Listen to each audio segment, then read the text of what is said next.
Pernah nggak sih lo ngerasa lo mau ngelakuin sesuatu nih, tapi nggak tahu cara nanya atau nyampeinnya gimana? Misalnya, mau nolak permintaan atasan soal kerjaan tambahan, tapi nggak tahu cara nolak kayak gimana. Atau bahkan, mau nyampein kemauan lo, tapi nggak tahu gimana caranya biar nggak bikin sakit hati orang lain atau bikin sensi. Kalau lo ngerasa kayak gitu, it's okay. Berarti lo ada di video yang tepat. Di satu video sebelum tidur ini, gue bakal ngebahas 4 kemampuan komunikasi yang wajib lo pelajari. Jadi, simak video sampai habis ya.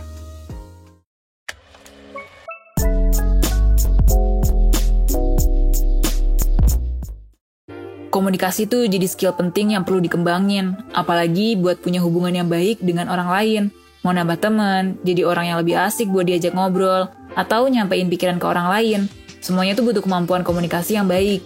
Nah, kalau gue rangkum nih dari bacaan-bacaan yang udah gue pelajari nih, seenggaknya ada 4 kemampuan komunikasi yang wajib lo pelajari biar bisa komunikasi yang baik dan efektif.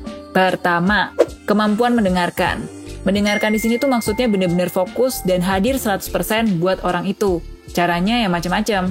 Tapi salah satu cara buat memulainya adalah dengan menahan diri lo biar nggak motong omongan orang yang lagi ngomong.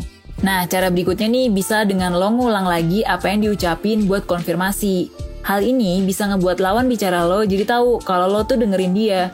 Kemampuan mendengarkan ini bisa ngebantu kita jadi lebih paham sama apa yang diucapin sama orang, serta lebih peka buat memahami perasaan orang lain.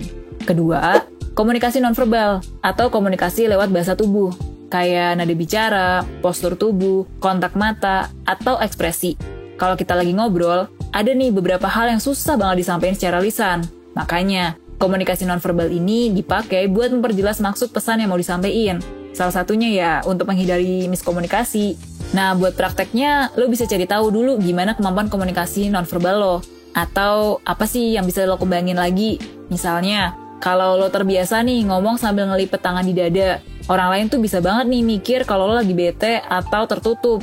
Mungkin juga ya kalau misalnya lo diajak ngobrol nih, suka ngeliat kemana-mana gitu matanya.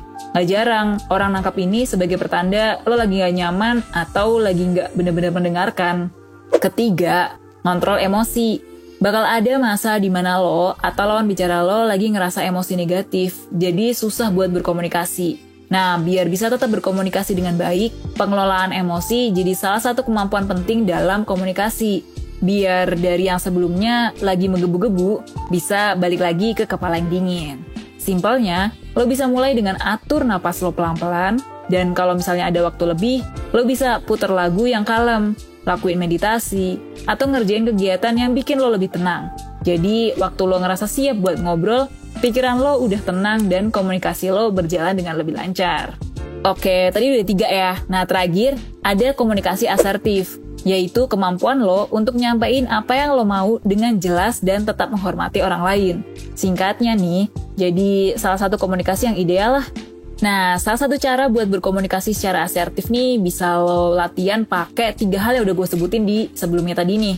Pertama, lo perlu ngedengerin lawan bicara untuk tahu sebenarnya dia pengen apa sih.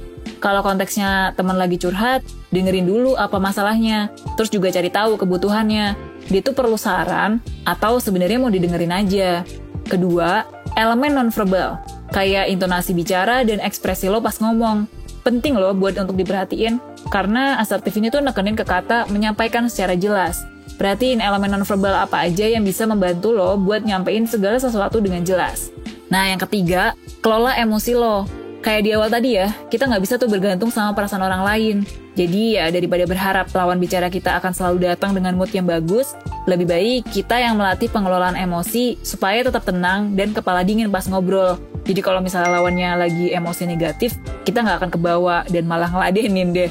Nah, semua skill yang gue jabarin tadi bisa lo pelajarin lebih lanjut di webinar 1% yang judulnya Komunikasikan Pendapat dan Perasaanmu dengan Asertif, yang bakal diadain di hari Sabtu, tanggal 21 Agustus 2021.